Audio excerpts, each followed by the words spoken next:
तर राज्यभरामध्ये सध्या मुसळधार पावसाचा तडाखा पाहायला मिळतोय। विविध जिल्ह्यांना अलर्ट सुद्धा जारी करण्यात आलेला आहे। जिल्ह्यांमध्ये नेमकी काय स्थिती आहे हे आपल्याला जाणून घ्यायचं आहे। सुरुवातीला अमरावतीमध्ये जाऊयात। अमरावतीच्या शिरसगाव कसबा परिसरामध्ये मुसळधार पाऊस बरसतोय आणि याच पावसामुळे मेघा नदीला मोठा पूर आलाय। नदीच्या पुलावरून पाणी वाहत आहे आणि पुलावरून पाणी वाहत असताना सुद्धा काही नागरिक धोकादायक स्थितीमध्ये ते ओलांडण्याचा प्रयत्न करत आहेत। मेघा नदीच्या पुरामुळे शिरसगावच्या आठवणी बाजारामध्ये पाणी शिरलेलं आहे। पूर पाहण्यासाठी नागरिकांनी या ठिकाणी मोठी गर्दी केली आहे। तर अमरावतीच्या शिरसगाव कसबा या परिसरामध्ये मुसळधार पावसामुळे मोठ्या प्रमाणात पाणी शिरलेलं आहे। शुभम बायस्कर आपल्या सोबत आहेत, अधिकची माहिती त्यांच्याकडून जाणून घेऊयात। शुभम, कोणकोणत्या परिसराला या मुसळधार पावसाचा फटका बसलेला आहे आणि नागरिकांनी सुद्धा पूर पाहण्यासाठी गर्दी केली आहे, एकंदरीत स्थिती काय? नक्कीच ऋतिजा, जर आपण पाहिलं तर अमरावती जिल्ह्यात सध्या जोरदार असा पाऊस सुरू आहे। आपण जर पाहिलं तर काल चांदूर बाजार तालुक्यातल्या माढाण गावामध्ये संपूर्ण गावात पाणी शिरलं होतं आणि त्या ठिकाणचं जनजीवन विस्कळीत झालेलं होतं। त्याच नंतर आता चांदूर बाजार तालुक्यात येणाऱ्या शिरसगाव कसबा गावामध्ये असलेल्या मेघा नदीला मोठा पूर आलेला आहे। तब्बल 18 वर्षानंतर मेघा नदीला आलेला हा पूर आहे आणि हा पूर पाहण्यासाठी गावातल्या नागरिकांनी थेट नदीपात्राजवळ गर्दी केलेली आहे।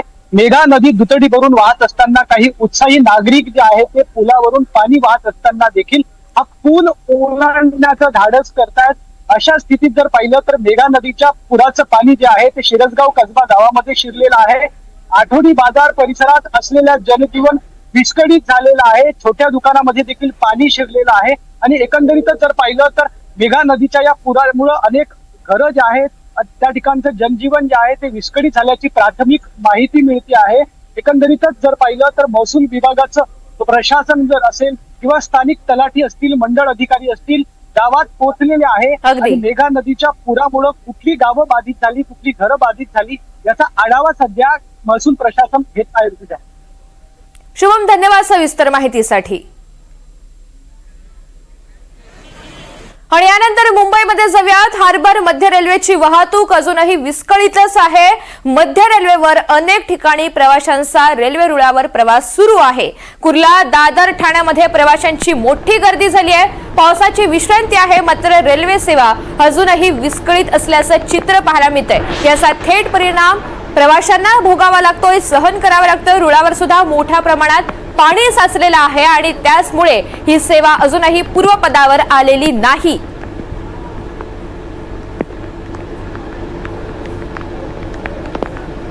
तर ठाण्यामधून रिजवान शेख आपल्या सोबत आहेत आणि दादरमधून देवेंद्र कोलटकर हे प्रतिनिधी जोडले गेलेले आहेत। सुरुवातीला आपण दादर परिसरामध्ये जाऊया। देवेंद्र, प्रवाशांचा खोळंबा झालेला आहे, रेल्वे वाहतूक अजूनही विस्कळीतच आहे। प्रशासनाने नेमकी काय माहिती दिली, काय अपडेट्स दिले?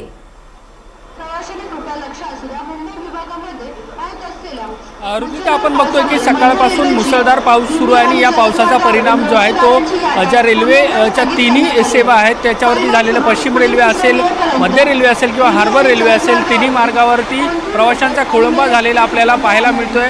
आता तर मध्य रेल्वे असेल किंवा हार्बर रेल्वे असेल त्यावरती लोकल सेवा ज्या आहेत त्या अनिश्चित काळासाठी बंद झालेल्या आहेत। त्यामुळे आपण बघतो की ठिकठिकाणी रेल्वे स्थानकावरती लोक जे आहेत ते खोळंबलेले आहेत। यावेळी मी दादर स्थानकावरती आहे, जर आपण बघितलं तर सगळ्या प्लॅटफॉर्मवरती लोकांची आपल्याला मोठी गर्दी झालेली पाहायला मिळते। सकाळपासूनच रेल्वेचा खोळंबा झालेला आहे। रेल्वे वाहतूक असेल, रस्ते वाहतूक असेल, त्याचा बोजवारा उडालेला आहे। 2 दिवसापासून मुंबईला पावसाने झोडपलेले आहे आणि त्याच्या परिणाम स्वरूप आपण बघतोय की रस्ते वाहतूक असेल, रेल्वे वाहतूक असेल, ती विस्कळीत झालेली आहे। काही लोक आपल्यासोबत आहेत, आपण त्यांच्याशी बोलण्याचा प्रयत्न करूया। मुझे बताइए, कब से आप यहाँ पर हैं? मैं 2 घंटा हो गया। हाँ, कहाँ पे जाना है? मेरा देवलाली नाशिक रोड। अच्छा, नाशिक। तुम्हाला कुठे जायचं आहे? टिटवाळ्याला जायचं आहे। 3 तासापासून उभा आहे, इथे कुठली गाडी नाही आहे। तुम्ही कुठून आहात? बदलापूरला जाणार आहे मला। मी 1 वाजेपासून थांबलेलो आहे। ही गाडी 10:50ची आहे जी 10 नंबरवर थांबलेली आहे, ती अजून आलेली नाही। अजूनही तुम्हाला कुठे जायचं? मला कल्याणला जायचं। 11:30 वाजता लोअर परेलवरून निघालो, अजून पोहोचलो नाही। रिक्षा पण नाही आहे, ना बस आहे, ना ओला कॅब बुक होते, सुविधाच नाही। बाहेर पण बघतो तर इथल्या दादरला पण जायला 200-250 रुपये मागतात, इथल्या इथं थोडं जायला पण 250-300 रुपये मागतात। बसची सुविधा केलेली नाही आहे, कुठलाही काही प्रकारची उपाययोजना केलेली नाही आहे। आम्ही निव्वळ ताटकळत बसलेलो आहे इथे। प्रवाशांचे स्वाभाविक आहेत संतप्त अशा प्रतिक्रिया आहेत, कारण सकाळपासून जे आहे ते रेल्वे सेवा कोलमडलेली आहे. मुसळधार असा पाऊस सुरू आहे. दुपारपासून पावसाने काहीशी उसंत घेतली असली तरी अद्याप ही लोकल सेवा जी आहे ती पूर्वपदावरती आलेली नाही आहे. अगदी धन्यवाद सविस्तर माहितीसाठी. आणि यानंतर थेट ठाण्यामध्ये जाऊयात. रिजवान शेख आपल्यासोबत आहेत. रिजवान, ठाण्यामध्ये सुद्धा वाहतुकीचा हा खोळंबा झालेला आहे. मध्य रेल्वेची वाहतूक ही विस्कळीत झालेली आहे. गेल्या अनेक तासांपासून हे प्रवासी तिथेच थांबलेले आहेत. नेमक्या काय भावना, काय प्रतिक्रिया उमटतायत?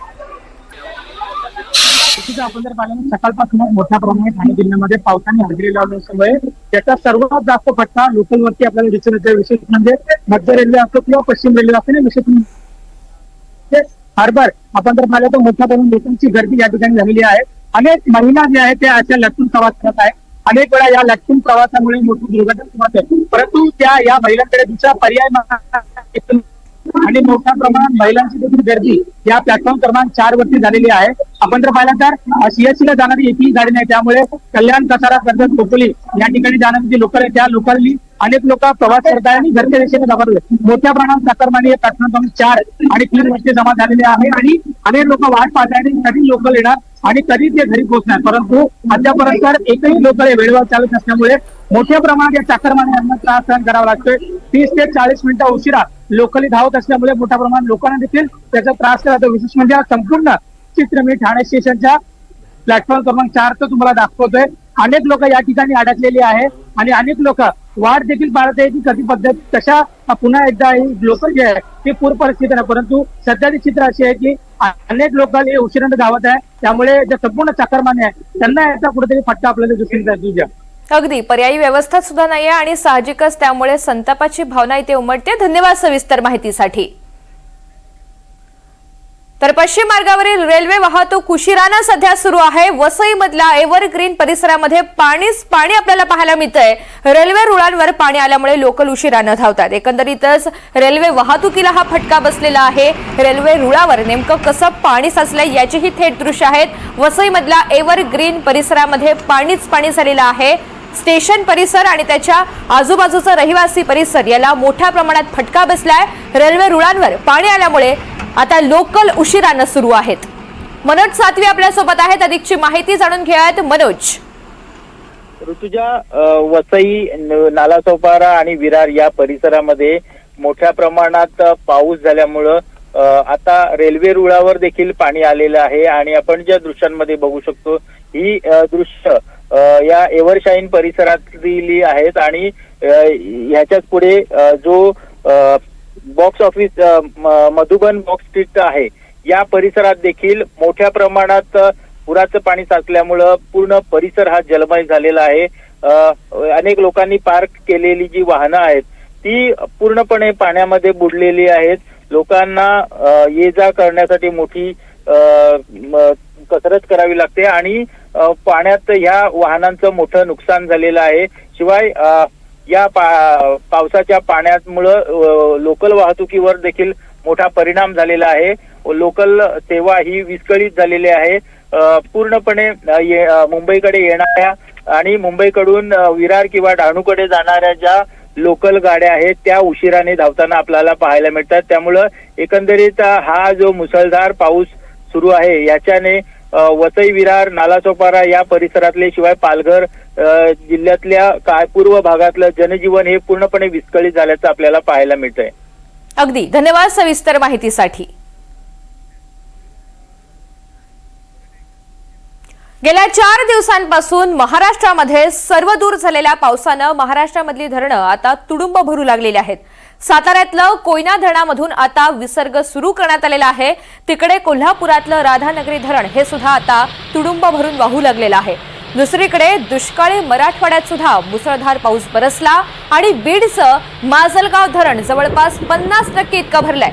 उत्तर महाराष्ट्रामध्ये सुद्धा 2 दिवसांपासून सातत्यानं पाऊस सुरू आहे आणि उत्तर महाराष्ट्रामधील जळगाव जिल्ह्यातील हतनूर धरण या परिसरामध्ये चांगला पाऊस झालाय. समाधानकारक पाऊस झालेला आहे. हतनूर धरणाचे 24 दरवाजे उघडण्यात आलेले असून 8 दरवाजे 1 मीटरनं उघडण्यात आलेले आहेत. हतनूर धरणामधून पाण्याचा विसर्ग वाढवल्यामुळे जळगावकरांची पाण्याची चिंता आता एकंदरीतच वाढलेली आहे, कारण आजूबाजूच्या परिसरामधील गावकऱ्यांना सतर्कतेचा इशारा देण्यात आलाय.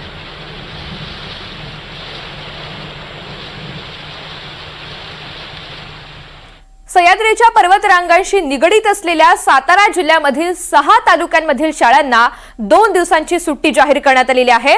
तर माध्यमिक शाळांना पावसानुसार शिक्षकांनी निर्णय घ्यावा असे आदेश शिक्षण विभागाच्या मार्फत जारी करण्यात आलेले आहेत। जसजसा पावसाचा जोर हा वाढतोय तसतसे हे आदेश आता आणि सूचना जारी करण्यात आलेल्या आहेत। कालच शालेय शिक्षण मंत्री दादा भुसे यांनी सुद्धा सांगितलं, आम्ही जिल्हाधिकाऱ्यांना तसे आदेश दिलेले आहेत।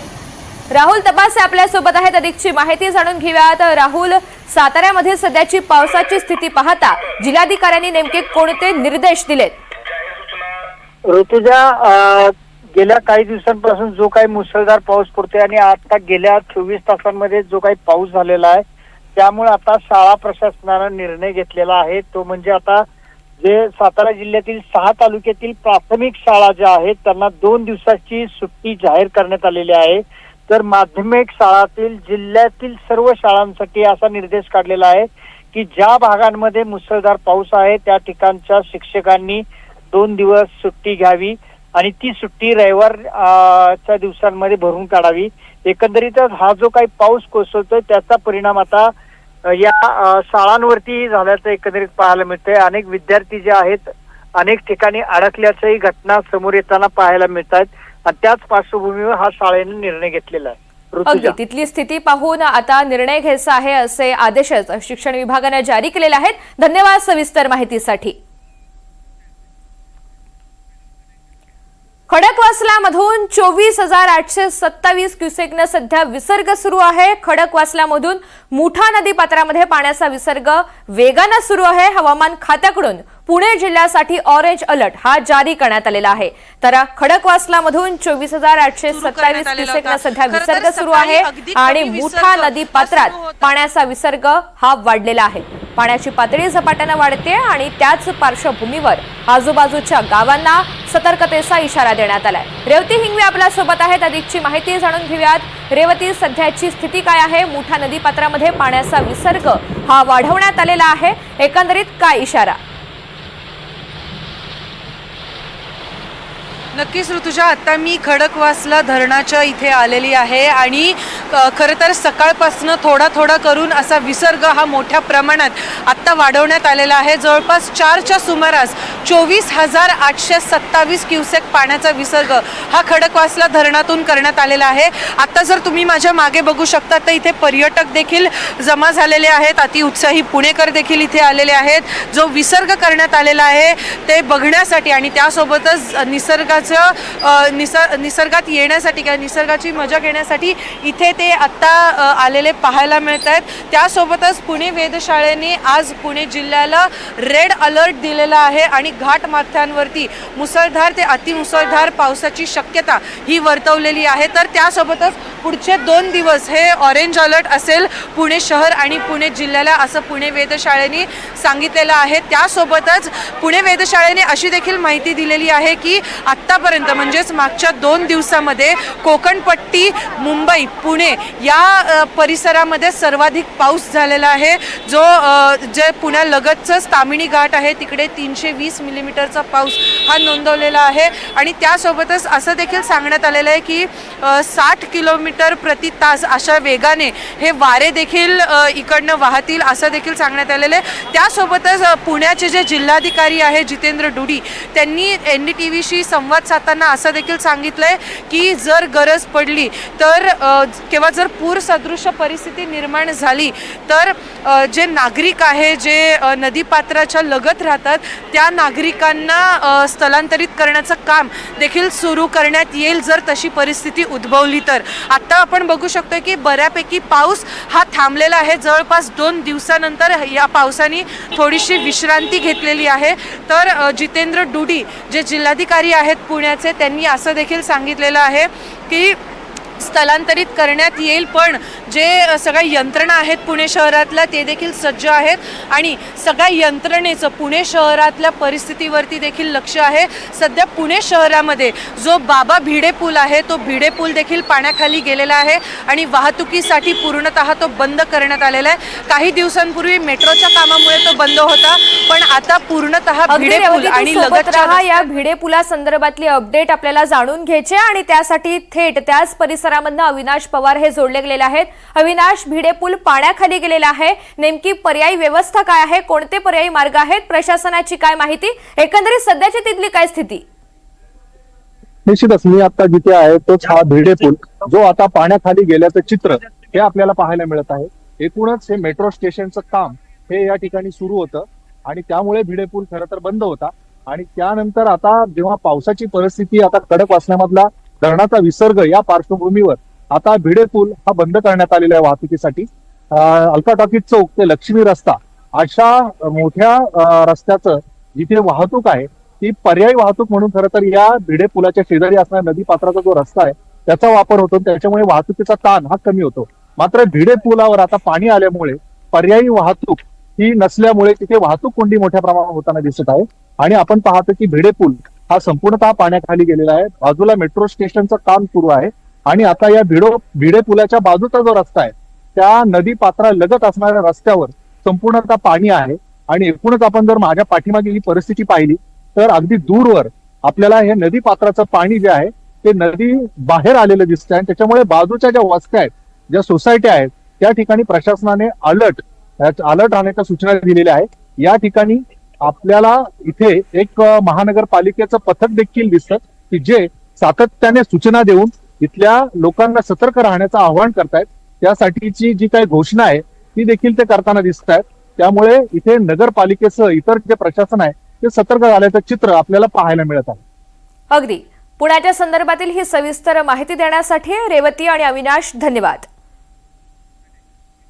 आणि यानंतर गावखेड्यामध्ये नेमकी काय स्थिती आहे पावसाची ती जाणून घेऊयात. परभणीमधील महसुली मंडळामध्ये सलग 4 दिवसांपासून संततधार पाऊस सुरू आहे आणि याच पावसामुळे शेतामध्ये पाणी साचलेलं आहे. याचा परिणाम शेतामधील उभ्या पिकांवर होतोय. शेतामधील सोयाबीन, कापूस, मूग यांचं मोठ्या प्रमाणात नुकसान झालेलं आहे.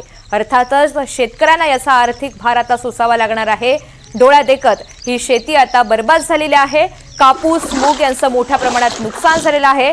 सोयाबीनला सुद्धा मोठ्या प्रमाणात फटका बसलाय. शेतामध्ये थेट पाणी साचलेलं आहे आणि त्याचमुळे पिकांना मोठा फटका बसलेला आहे.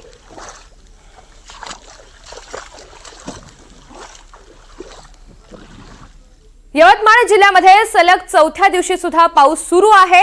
नद्या नाले दुथडी भरून वाहू लागलेले आहेत. अनेक घरांमध्ये पाणी शिरल्याची स्थिती आहे. बाजारपेठ परिसरामध्ये सुद्धा पाणी शिरलेलं आहे. दुकानंही बंद आहेत. व्यापाऱ्यांचं मोठ्या प्रमाणात नुकसान झालेलं आहे. तसंच कॉलेज आणि शाळा या परिसरामध्ये सुद्धा मोठ्या प्रमाणात पाणी असल्याचं चित्र आहे. गेल्या 4 दिवसांपासून सातत्यानं यवतमाळ जिल्ह्यामध्ये पाऊस हा सुरूच आहे आणि याच पार्श्वभूमीवर आता नागरिकांनी सतर्क राहावं असे आदेश जारी करण्यात आलेले आहेत. यवतमाळमध्ये काही गावांना पुराचा वेढा असल्याचं पाहायला मिळतंय. नदी नाल्यांची पाणी पातळी सुद्धा झपाट्यानं वाढते आणि त्यामुळे नदीकाठची जी गावं आहेत त्यांनी सतर्क राहावं, काळजी घ्यावी असं आवाहन सातत्यानं प्रशासन करतंय.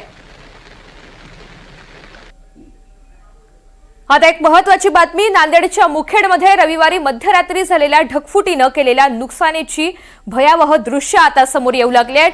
ढगफुटी झालेल्या नांदेडच्या हसनाळ गावामध्ये एनडीटीव्ही मराठीची टीम दाखल झाली. हसनाळ गावामध्ये आता सैन्याचं पथक सुद्धा दाखल झालेलं आहे. लोकांना आरोग्य सुविधा उपलब्ध करून देण्यास सुरुवात झालेली आहे. बचाव कार्य अतिशय वेगात सुरू आहे. रविवारी मध्यरात्री झालेल्या ढगफुटी सदृश पावसात या गावामधील 5 जण वाहून गेले. त्यापैकी 3घांचे मृतदेह हाती लागलेले आहेत आणि 2घांचा शोध अजूनही सुरू आहे.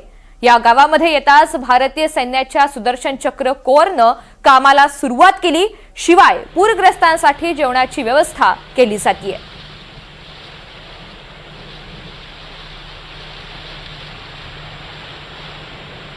तर या गावातली लाईव्ह दृश्य सध्याची आपण पाहतोय. लष्कराची टीम सुद्धा तैनात करण्यात आलेली आहे. त्या व्यतिरिक्त जिल्हाधिकारी, विविध अधिकारी आणि प्रशासनाची टीम पोहोचलेली आहे. पोलीस या घटनास्थळावर दाखल झालेले आहेत आणि शोध कार्यामध्ये मदत केली जाते. इतर गावकरी सुद्धा त्यांनी पुढाकार घेतलेला असून सध्या बचाव कार्यामध्ये त्यांचा हातभार लागतोय. पूरग्रस्तांसाठी जेवणाची व्यवस्था केली जाते. काही लोकांना सुरक्षित ठिकाणी हलवण्यात आलेलं आहे. त्यांची पर्यायी व्यवस्था करण्यात आलेली आहे. एकंदरीतच मुखेडमध्ये ढगफुटी झाली आणि त्यानंतर मोठ्या प्रमाणात नुकसान झालेलं आहे.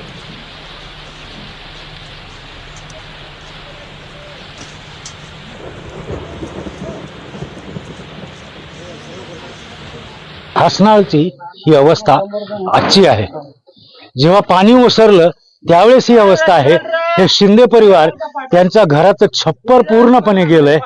घरात सगळं पाणी, पत्र देखील नुकसान झाले आणि आता हे अशा पद्धतीनं जे सामान पुन्हा एकदा जगण्यासाठी वापरू शकतात ते काढण्याचा इथं प्रयत्न यांचा सुरू आहे. हा शिंदे परिवार आहे, कष्ट करून आपली उपजीविका भागवणारा हा परिवार, पण आज त्यांचं या पावसानं होत्याचं नव्हतं केलंय. अजूनही ह्या गावामध्ये आपण बघू शकतोय की त्या DTH आपल्याला दिसतंय. DTH घराच्या वरच्या भागात स्पष्ट सिग्नल मिळण्यासाठी लावलं जातं, पण आज हे DTH पूर्णपणे पाण्यात आहे. अजून त्या समोर असलेलं घर देखील बघा पूर्णपणे पाण्यात आहे. आता त्यानंतर हीच परिस्थिती सर्वत्र दिसून येते. या ठिकाणी लोक आपलं सामान जे काढता येईल, जे वापरता येईल ते एकत्र करण्याचा प्रयत्न करतायत. एक दृश्य मी आपल्याला दाखवू इच्छितो की त्या घराची पडझड बघा कशी झाली आहे. मध्ये राशनची पोते आहेत. जे शेतामध्ये काम केलं त्यानंतर तो जो माल जमवला तो पूर्णपणे पाण्यात गेलाय. ते पोते आपल्याला याच्यात दिसत असतील. ह्याच पोत्यातला माल विकून वर्षभर हा शेतकरी आपली गुजराण करत असतो, पण आता ते पोते पाण्यामध्ये चिंब भिजले आहेत. त्याचा उपयोग जनावरांना देखील खाऊ घालण्यासाठी होणार नाहीये. एक परिवार तिथेही आहे की तो घरातलं तांब्या, वाटी, ग्लास जे काही म्हणून मिळवता येईल ते शोधून वापस एकत्र करण्याचा प्रयत्न करतोय. तर खरंच निसर्ग जेव्हा कोपतो तेव्हा काय होतं आणि किती वाईट परिस्थिती उद्भवते त्याचं हे चित्र आहे. योगेश लाटकर, NDTV मराठी, नांदेड. हसनाळ गावामध्ये काल जी परिस्थिती उद्भवली त्यानंतर आता इथलं पाणी ओसरू लागलेलं आहे. आपल्यासोबत हसनाळ गावचे हे गावकरी आहेत. आता पाणी ओसरल्यानंतर ते गावात ज्या घरांमध्ये त्यांचं सामान अजूनही आहे तर ते आज काढून घेण्यासाठी इकडे आलेले आहेत. आपण त्यांच्यासोबत चर्चा करू. काल काय परिस्थिती होती? पाणी भरपूर होतं. पाण्याला कुठं हालता आलं नाही. 1:30 ते 2:00 रात्रीच्या सुमारास पाणी होतं. संध्याकाळी काय पर्याय नाही. सगळं माल बिल सोडून टाकून सगळं जीव वाचण्यासाठी आम्ही बाहेर निघाल्या. आता ते काय आहे ते भिजून गेले सगळे प्रसार बाहेर काढलेला आहे. आणि पाण्यामध्ये जायला सुद्धा पर्याय नव्हता. फक्त कागदपत्र गेले, आमचे लेकरं वाचले, आम्हीच वाचल्या. सगळं आज मिळालं तेवढं घेऊन बाहेर काढायचे प्रयत्न होता. बाकी काय मला सांगा, तुम्ही खरंच तुम्ही जगणार असं वाटलं होतं का? नाही असं नव्हतंच. पर्यायच नव्हता त्याचा. काय रात्री 2च्या 3च्या सुमारात पाऊस आला. अचानक मध्ये पाणी आलं. सगळेजण आम्ही सगळं सोडून देऊन गेलं वरी. आम्ही झोपीमध्ये होते सगळं. आमचा जीव तरी वाचवलं. काय करणार? लोक गावातच का राहिले बरं? गेले का नाही? खरं तर पुनर्वसन केलंय गावाचं. हो ना सर, पण 30% केले आहे. अवधी सांगले होते येणार नाही म्हणून थांबले होते लोक. असे बरं, तुम्हाला अधिग्रहणाचे पैसे मिळाले ना सगळ्याला? नाही मिळाले पैसे मिळाले. अच्छा, काहीच नाही. हा, काय झालं मावशी? लग्न व्हायला पोराचे भेटले नाहीत. लग्न झालेल्या पोराचे भेटले नाहीत. 18 वर्षाचे. मग आता खायला पोटाला नाही, काय नाही. समजा टाकून देऊन तर मेंढ्या अकराला जाऊन बसले. आमची वाट काय आहे सांगा?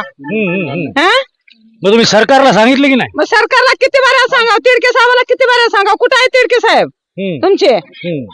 जवळ माय बाप म्हणून उगं नका पादर करता. शिड शिड शिड शिड करायला आले शिडके साहेब. मग आम्ही काय म्हातारा बाया का त्याला मारणार तारणार? उगं तुम्ही लेकरावानी म्हणून तुमचे पादर लागले तर तुम्ही असं बोलाव का आम्हाला? तिडके साहेब कोण आहेत? गावकरची मंडळी मोठे अधिकारी आहेत म्हणून. अधिकारी? मग त्यानंच एवढा आमचा राडा करून ठेवले. पण हे तुम्हाला सांगितलं होतं की नाही इथून बाहेर जा म्हणून? आम्हाला सांगलं तर आमचे 18 वर्षाचे पोरं लग्न होईना ते लग्न झालेले.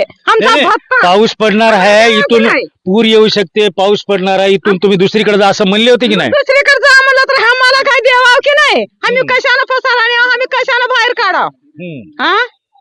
आम्ही पोट भरून घ्या का पसारा बाहेर काढाव? जाऊ दे जीवा जाग्यावरच. आम्हाला तवा तरी पैसा देईल सरकार असं म्हणले आम्ही बी. त्याच्यानं जीवा जाया करता इथं पडले आता.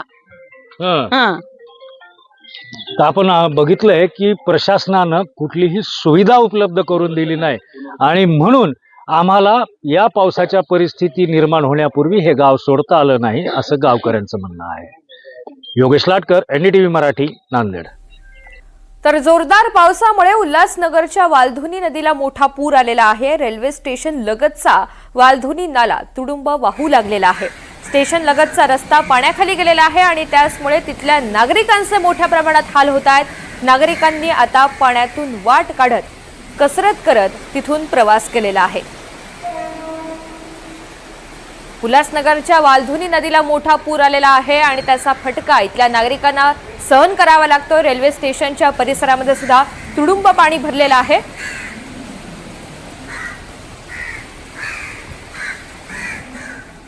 तिकडे वसईचा मधुबन परिसर पाण्याखाली गेलेला आहे। मधुबन परिसरामधील ही भयावह दृश्य आता समोर आलेली आहेत। अनेक टोलेजंग इमारती सुद्धा आणि त्यांचं पार्किंग पाण्यामध्ये बुडालेलं आहे, तर अनेक गाड्या सुद्धा पाण्यामध्ये फसलेल्या आहेत। या गाड्यांचं मोठ्या प्रमाणात नुकसान झालेलं आहे। गाडीच्या छतापर्यंत अक्षरशः पाणी आल्याची ही दृश्य आहेत। त्यामुळे आपल्याला एकंदरीतच याची स्थिती आणि त्याचा अंदाज येऊ शकतो किती मोठ्या प्रमाणात पाण्याची पातळी ही वाढलेली आहे। वसईचा मधुबन हा परिसर तो अक्षरशः पाण्याखाली गेलाय। मधुबन परिसरातली ही भयावह दृश्य आहेत। उंच इमारती आहेत, मात्र या इमारतींचं पार्किंग सुद्धा पाण्याखाली गेल्याची ही स्थिती आहे।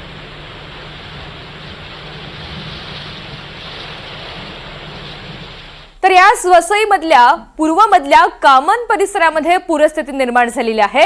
अनेकांच्या घरामध्ये पाणी शिरलेलं आहे आणि नागरिकांना घराच्या पत्र्यावर बसत स्वतःचा बचाव करण्याची वेळ आली आहे। वसईमध्ये मुसळधार पावसाचा मोठा फटका बसलेला आहे। चीख पुकार मच रहा है। विविध भागामध्ये जोरदार पावसाचा फटका बसलेला असतानाच वसईच्या भागामध्ये सुद्धा जोरदार पाऊस सातत्याने सुरू आहे। अनेकांच्या घरात पाणी शिरलं आणि या पुराचा फटका ज्या नागरिकांना बसलेला आहे त्यांनी स्वतःचा बचाव करण्यासाठी आता घराच्या पत्र्याचा आधार घेतलेला आहे। तिथे जाऊन त्यांनी आपला बचाव केलेला आहे। वसईमध्ये मुसळधार पावसाचा मोठा फटका बसलाय।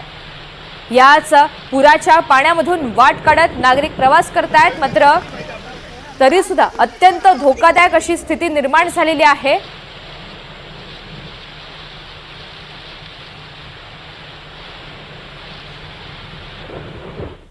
तर नालासोपारा वसई दरम्यान लोकल खोळंबलेले आहेत। रेल्वे रुळावर पाणी आल्यामुळे लोकल उभ्याच आहेत। प्रवाशांचा रेल्वेमधून उतरून सध्या पायी प्रवास हा सुरू आहे। पर्यायी व्यवस्था नसल्यामुळे अर्थातच मोठा त्रास सहन करावा लागतोय। नालासोपारा वसई दरम्यान ज्या लोकल आहेत त्या गेल्या काही तासापासून खोळंबलेल्या आहेत। रेल्वे रुळावर मोठ्या प्रमाणात पाणी साचलंय आणि लोक जागच्या जागीच उभे आहेत आणि परिणामी प्रवाशांना आता रेल्वेमधून खाली उतरून पायी प्रवास करण्याची वेळ आली आहे।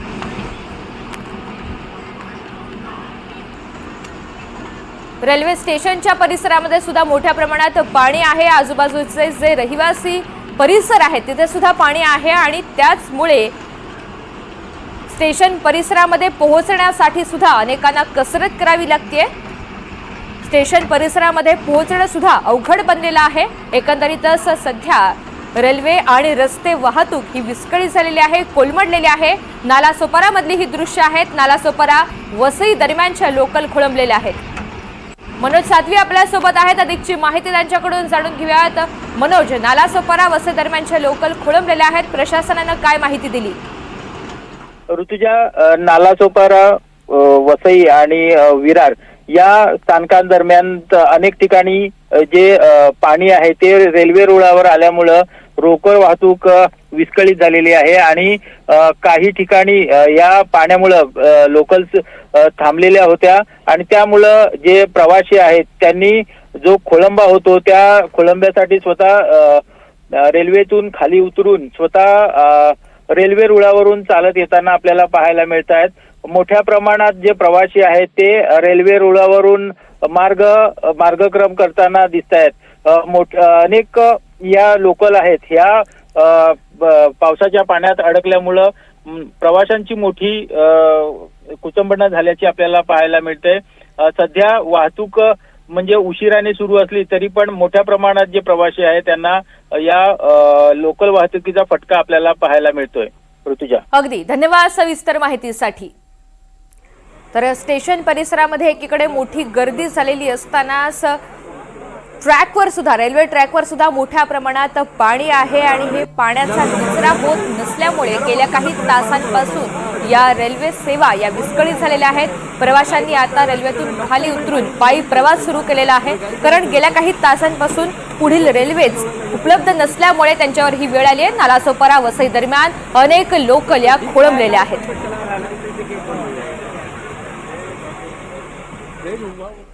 तांसा नदीवरील पंढरतारा पूल सध्या पाण्याखाली गेलेला आहे आणि त्यामुळे 6 ते 7 गावांचा संपर्क तुटलाय।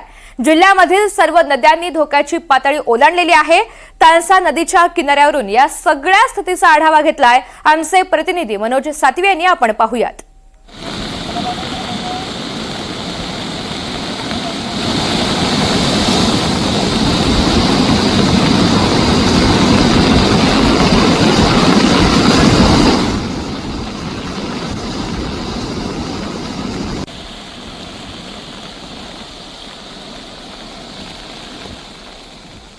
तर पुण्याच्या एकता नगरमध्ये पाणी शिरण्यास सुरुवात झालेली आहे। खडकवासल्यामधून 30,000 क्युसेकने विसर्ग सध्या सुरू आहे।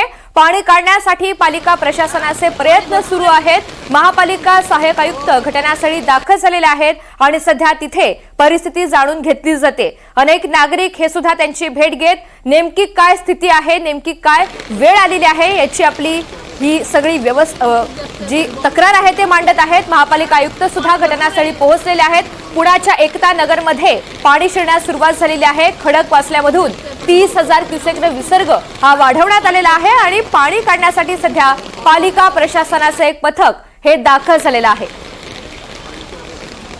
अत्यंत चिंचोळा असा हा परिसर आहे, सखल भाग आहे आणि त्याचमुळे पाणी हे मोठ्या प्रमाणात साचलेलं आहे। येथील रहिवासी हे परिसरामध्ये बाहेर आलेले असून सध्या आता या आयुक्तांशी सुद्धा चर्चा करतायत। पाण्याचा निचरा जोपर्यंत होत नाही तोपर्यंत हे पाणी हे कमी होण्यास मदत होणार नाहीये। राहुल कुलकर्णी आपल्या सोबत आहेत, अधिकची माहिती त्यांच्याकडून जाणून घेऊयात। राहुल, शहरामधील एकता नगरमध्ये पाणी शिरण्यास सुरुवात झालेली आहे। सध्या काय पर्यायी व्यवस्था केली जाते, इथे काय स्थिती आहे? एकतर एकता नगर हे पूर नियंत्रण रेषेच्या आतमध्ये असलेली सोसायटी आहे। जेव्हा जेव्हा पुण्यात खडकवासल्यातनं पाणी सोडलं जातं तेव्हा एकता नगरमध्ये पाणी घुसतं, हा नेहमीचा प्रघात। गेल्या वर्षी पण पुण्याची पूरसदृश्य परिस्थिती निर्माण झाली ती मुख्यत्वे एकता नगरमध्येच होते। आता ही संध्याकाळी 7 वाजता पुन्हा खडकवासल्यातनं पाण्याचा विसर्ग वाढवला जाणार आहे। म्हणजे आत्ताची जी दृश्य आपण बघतो आहोत त्याच्यात आणखी वाढ होईल। पहिल्या माळ्यापर्यंत पाणी येऊ शकतं एकता नगरच्या ह्या सोसायटीमध्ये आणि म्हणून जे ड्रेनेजच्या माध्यमातून उलट्या दिशेनं पाणी येतं आहे ते तरी किमान थांबवावं ह्या दृष्टीनं प्रयत्न सुरू झालेत। मोठे पंप लावण्यात आलेले आहेत, महानगरपालिकेचे कर्मचारी तिथे दाखल झालेत। पण मला खात्री आहे की ज्या पद्धतीचा विसर्ग आहे तो आता उद्या पुन्हा तीच दृश्य जी गेल्या वर्षी महाराष्ट्रानं बघितली ती दिसणार आहेत। अर्थात यावेळेला प्रशासन पूर्णपणे सज्ज आहे। प्रशासनाने योग्य त्या लगेचच उपाययोजना करायला सुरुवात केली आहे आणि त्यामुळे हे पाणी पंप करून बाहेर काढण्याचा प्रयत्न केला जातोय। पण पुन्हा एकदा सांगायला पाहिजे की आज संध्याकाळी 7 वाजता विसर्ग वाढणार आहे खडकवासल्यात। सध्या 29,084 आहे, तो 35,310 क्युसेक्स इतका करण्यात येणार आहे। अगदी धन्यवाद सविस्तर माहितीसाठी।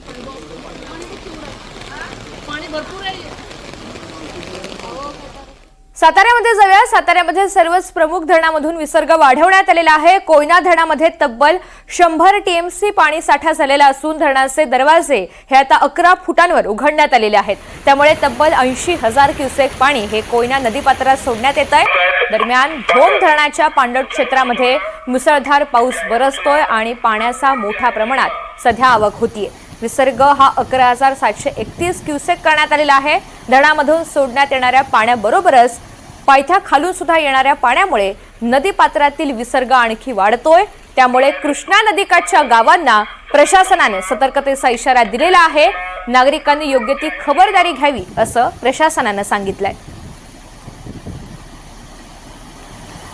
या सगळ्याचा आढावा घेतलेला आहे आमचे प्रतिनिधी राहुल तपासे यांनी। आपण पाहूयात। सातारा जिल्ह्याच्या पश्चिम भागामध्ये मुसळधार पावसाची नोंद होताना पाहायला मिळालेली आहे आणि त्याच्यामुळं आता ओढे नाले नद्या हे तुडुंब ओसंडून वाहताना पाहायला मिळत आहे. धोक्याची पातळी अनेक नद्यांनी ओलांडल्याचं एकंदरीत चित्र सध्या पाहायला मिळतंय. आपण सध्या उभे आहोत हे साताऱ्यातील जे प्रचलित गणपतीचं मंदिर आहे, या वाईच्या गणपतीच्या मंदिरा परिसरातील जी काही कृष्णा नदी आहे, या कृष्णा नदीला आता महापूर आलेला आहे असं म्हणायला काय हरकत नाही. कारण या कृष्णा नदीमधून जे काही पाणी सोडलं जातं आहे त्याचा परिणाम हा पाहायला मिळतो आहे. इथलं जे प्रचलित मंदिर आहे गणपतीचं ते पूर्णपणे पाण्याखाली गेल्याचं एकंदरीत पाहायला मिळतं आहे. आपण पाहतोय यामध्ये जो प्रचलित गणपती असलेला जो ढोल्या गणपती आहे तो पाण्याखाली गेलेला आहे आणि त्याचा परिणाम आता इथला जो रस्ता दिसतोय तो रस्ताही आता पाण्यामधून रस्त्यावरून पाणी वाहताना पाहायला मिळतं. त्यामुळे या ठिकाणची जी वाहतूक आहे तीही इथल्या स्थानिकांनी बंद केलेली आहे, प्रशासकीय यंत्रणेने बंद केलेली आहे. त्याचबरोबर सर्वात महत्त्वाचं सांगावं लागेल ते म्हणजे कोयना धरण हे सुद्धा आता 100 TMC झालेलं आहे. त्याच्यामुळं आता कोयना प्रशासनानंही या कोयना धरणातून जवळपास 11 फूट दरवाजे उघडून 80,500 क्युसेस पाण्याचा विसर्ग नदीपात्रात केल्याचं एकंदरीत पाहायला मिळतं आहे. आणि त्याच्यामुळं इथला जो कोयना नदीचं जे पात्र आहे ते ओसंडून वाहताना पाहायला मिळतं आहे आणि त्याचाच परिणाम आता कराड आणि सांगली या भागांवरती होताना पाहायला मिळणार आहे. आणि यामुळं आता कराडमधल्या बाजारपेठांमध्ये आणि सांगलीमधील बाजारपेठांमध्ये आता ह्याचं पाणी हे जाण्याची शक्यता नाकारता येत नाही. हा पाऊस जरी आत्ता इथला उघडलेला असला तरी वरच्या पट्ट्यात जो काही पाऊस कोसळतो त्याचा परिणाम हा नद्यांवर होतो आहे आणि त्याचाच परिणाम आता या धरणांमधून पाहणाऱ्या जे सोडलं जाणारं पाणी आहे त्याच्या विसर्गांमध्ये परिणाम होताना पाहायला मिळत आहे. त्यामुळे आता सतर्कतेचा इशारा प्रशासकीय यंत्रणेने दिलेला आहे. या सगळ्या धरणांच्या पातळी ज्या आहेत त्या पूर्णपणे पूर्ण क्षमतेनं भरलेल्या आहेत आणि त्याच्यामुळं यातून मोठ्या प्रमाणात पाण्याचा विसर्ग हा नदीपात्रात केला जातो आहे. त्यामुळे प्रशासकीय यंत्रणेकडून विनंती आहे. त्याचबरोबर NDTV-कडूनही आम्ही विनंती करत आहोत की नदीपात्रात जाण्याचं डेअरिंग करू नका, कुणी सेल्फी काढण्याचा प्रयत्न करू नका, नदीपात्रात उतरू नका. की धोका असू शकतो आणि याच्यातून मोठ्या दुर्दैवी घटना घडण्याची शक्यता नाकारता येत नाही. कॅमेरामन कैलाससह राहुल तपासे, NDTV, वाई, सातारा. रायगडच्या महाड तालुक्यामधील शिवथर विभागामध्ये मुसळधार पाऊस पडलेला आहे आणि याच पावसामुळे कुंभे शिवथर या गावामधील स्मशानभूमीस वाहून गेलेली आहे. त्याचप्रमाणे आंबे शिवथर, आंबेनळी, सह्याद्रीवाडी या गावांचा सुद्धा काही काळ संपर्क तुटलेला होता. तर कोकणाला एकंदरीतच हवामान खात्यानं अलर्ट जारी केलेला आहे आणि त्यानुसार गेल्या 48 तासांपासून मुसळधार पावसाचा फटका बसलेला आहे.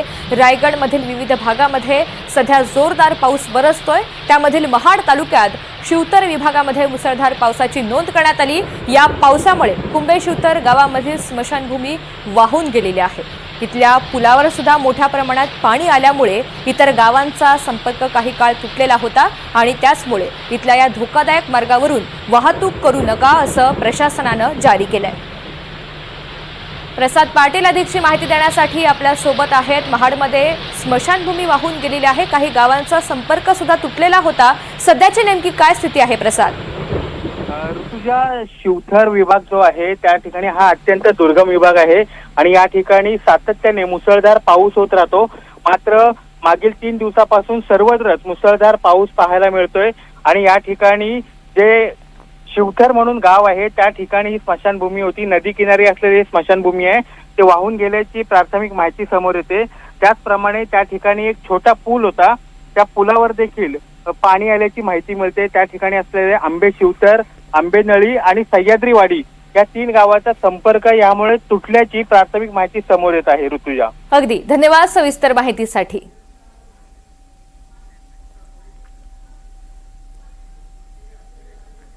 तर रायगडच्या रोह्यामधील कुंडलिका नदीनं पुन्हा आज रौद्ररूप धारण केलं. नागोट ते रोहा या मार्गावरील कुंडलिका नदीचे दोन्ही पूल आता वाहतुकीसाठी बंद करण्यात आलेत. दुपारी 2 नंतर कुंडलिका नदीचं पाणी धोक्याच्या पातळीवरून वाहू लागलं. त्या पाण्याची पातळी वाढली. जुन्या पुलावरून सुमारे 2 ते 2.5 फूट उंचीवर वाहत आहे. त्यामुळे सर्व वाहतूक शेजारी असलेल्या नवीन पुलावरून सुरू करण्यात आली होती, परंतु नवीन पुलावर काही खड्डे असल्यामुळे दोन्ही पूल बंद ठेवण्यात आलेले आहेत। प्रशासनाने खबरदारीचा उपाय म्हणून पुलाच्या दोन्ही बाजूला बॅरिकेड्स लावलेले आहेत आणि बंदोबस्त सुद्धा वाढवलाय। रोहा तहसीलदार आणि नगर परिषदेकडून नागरिकांना आवाहन करण्यात आलेलं आहे, फक्त अत्यावश्यक असल्यास घराबाहेर पडा, पाण्याचा अंदाज घेऊनच प्रवास करा असं वारंवार सांगितलं जात आहे।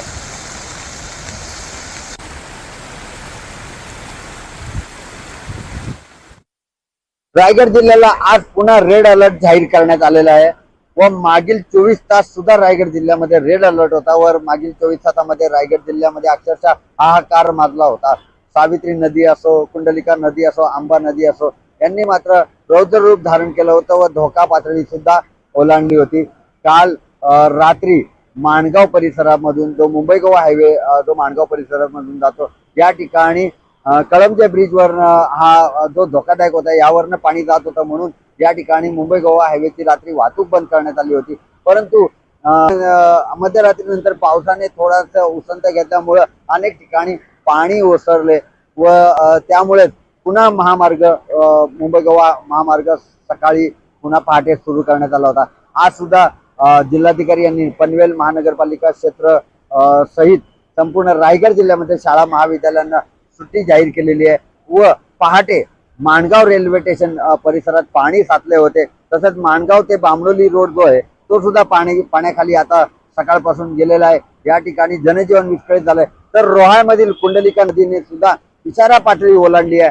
आज सर्व नद्या जरी इशारा पातळीपेक्षा कमी असल्या तरी सकाळपासूनच कुंडलिका नदीने इशारा पातळी ओलांडली आहे। रोहा व परिसरातील नागरिकांना सतर्क राहण्याचे आदेश देण्यात आलेले आहेत। परंतु अलिबाग असो, कर्जत असो, पेण असो, सुधागड असो, खालापूर असो या ठिकाणी कालपासून जो पावसाने जोर धरला आहे तो अद्याप चालू आहे। काल कर्जत मध्ये नेरळ परिसरामध्ये 2 घरांची पडझड झाली होती व ते नुकसान झाल्यामधलं कुठलंही जीवितहानी मात्र झाली नाही। त्यामुळे आज सुद्धा रेड अलर्ट देण्यात आलेला आहे। तसेच जर काम असेल तरच नागरिकांनी घराबाहेर पडण्याचे आव्हान जिल्हा प्रशासन व जिल्हाधिकारी किसन जावळे यांनी केलेले आहे। 24 तासामध्ये जो रायगड जिल्ह्यामध्ये पाऊस पडलाय त्याची सरासरी एकूण 188 मिलीलीटर असून 3015 मिलीलीटर पेक्षा जास्त पाऊस संपूर्ण रायगड जिल्ह्यात वेगवेगळ्या ठिकाणी पडलेला आहे।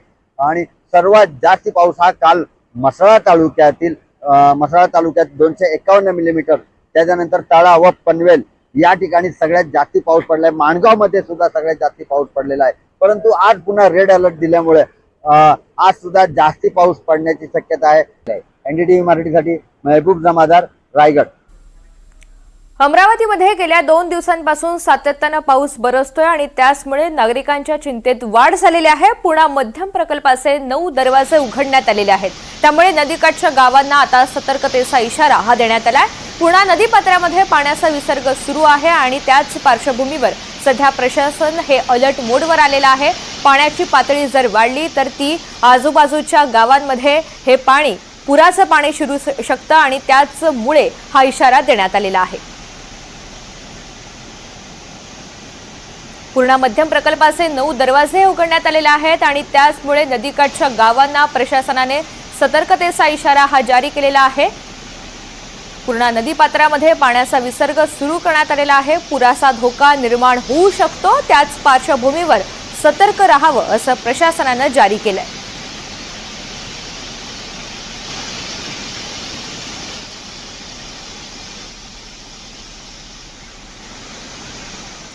वर्ध्याच्या आष्टीमध्ये अंबिकापूर देलवाडी इथे नाल्यांना मोठ्या प्रमाणात पूर आलेला आहे आणि पुराचं पाणी हे देलवाडी गावामध्ये शिरलेलं आहे। आष्टी परिसरामध्ये मोठ्या प्रमाणात शेतीचं नुकसान झालेलं आहे, तर पुराचं पाणी हे देलवाडी या गावामध्ये शिरल्यामुळे तिथली जी शेती आहे ती बाधित झालेली आहे। आष्टी परिसरामध्ये मोठ्या प्रमाणात शेतीचं नुकसान झालेलं आहे। तर वर्ध्याच्या आष्टी, अंबिकापूर, देलवाडी इथे नाल्यांना पूर आलेला आहे। नद्यांच्या पाणी पातळीत सुद्धा झपाट्यानं वाढ होतीये। परिणामी हे सर्व पाणी आता आजूबाजूच्या गावामध्ये शिरतंय आणि तिथे शेती पिकांना याचा मोठा फटका बसलेला आहे। शेतकरी सध्या हतबल झालेला आहे, कारण शेती ही सध्या पाण्याखाली आल्यामुळे उद्ध्वस्त झाली आहे। निलेश बंगाले आपल्या सोबत आहेत. अधिकची माहिती त्यांच्याकडून जाणून घेऊयात. निलेश, आष्टी परिसरामध्ये मोठ्या प्रमाणात शेतीचं नुकसान झालेलं आहे, त्या व्यतिरिक्त इतर कोणत्या भागांना फटका बसला? नक्कीच ऋतुजा, वर्धा जिल्ह्यातील आष्टी तालुक्यामध्ये मोठा फटका बसलेला आहे. अंबिकापूर आणि देलवाडी या परिसरामध्ये नाल्यांना मोठा पूर आलेला असल्या कारणामुळे देलवाडी परिसरामध्ये जो आहे तो पाणी जे आहे नाल्याचं गावात शिरलेलं आहे आणि त्याचबरोबर शेतीमध्ये सुद्धा पाणी मोठ्या प्रमाणामध्ये शिरल्या कारणामुळे शेतीचं प्रचंड नुकसान होत आहे. दुसरा विषय महत्वाचा असा आहे की आर्वी तालुक्यातील धाम नदी प्रकल्प हा 100% भरलेला आहे आणि प्रशासनाने आत्ताच पत्रकारात अलर्ट जारी केलेला आहे, कारण या धरणाचे दरवाजे हे स्वयंचलित आहे. एका विशिष्ट धोक्याच्या पातळी ओलांडल्यानंतर हे सर्व दरवाजे, जे 34 दरवाजे आहे या धरणाला, हे स्वतः आपोआप उघडतात, कारण ते स्वयंचलित आहे आणि त्यामुळे धाम नदीला मोठा पूर येण्याची शक्यता आहे. आणि या पुरामुळं आजूबाजूच्या म्हणजे जे नदीकाठील गाव आहे त्या गावामध्ये पूर सदृश परिस्थिती निर्माण होण्याची शक्यता नाकारता येत नाही. त्यामुळे आताच प्रशासनाने सर्वांना सतर्क राहण्याचे आदेश दिलेले आहे, निर्देश दिलेले आहेत. दुसरा विषय, अजून आर्वी तालुक्यामध्ये निम्न वर्धा धरणाचे 19 दरवाजे उघडलेले आहे. एकंदरीत आपण जर बघितलं तर पावसाचा जोर बघता प्रशासन जोमाने कामाला लागले आहे. तिकडे आर्वी विधानसभा क्षेत्राचे आमदार सुमित वानखडे हे सुद्धा पूर परिस्थितीचा आढावा घेत आहे, प्रत्येक ठिकाणी जाऊन ते पाहत आहे आणि प्रशासन सुद्धा कामाला लागले आहे. परंतु आत्ताच्या घडीला आष्टी तालुक्यातील देलवाडी आणि अंबिकापूर, जे विधान परिषद सदस्य दादाराव केचांचं गाव आहे, त्या परिसरामध्ये मोठा फटका बसलेला आहे. शेतीला पण मोठा फटका बसलेला आहे. तिकडे पूर जरा जास्त आहे. अगदी धन्यवाद सविस्तर माहितीसाठी. तर आष्टी परिसरामध्ये मोठ्या प्रमाणात शेतीचं नुकसान झालेले आहे. अखंड शेती ही पाण्याखाली आलेली आहे. पुराचं पाणी हे देलवाडी या गावामध्ये शिरलेलं आहे. अनेकांच्या घरात सुद्धा पाणी शिरलंय.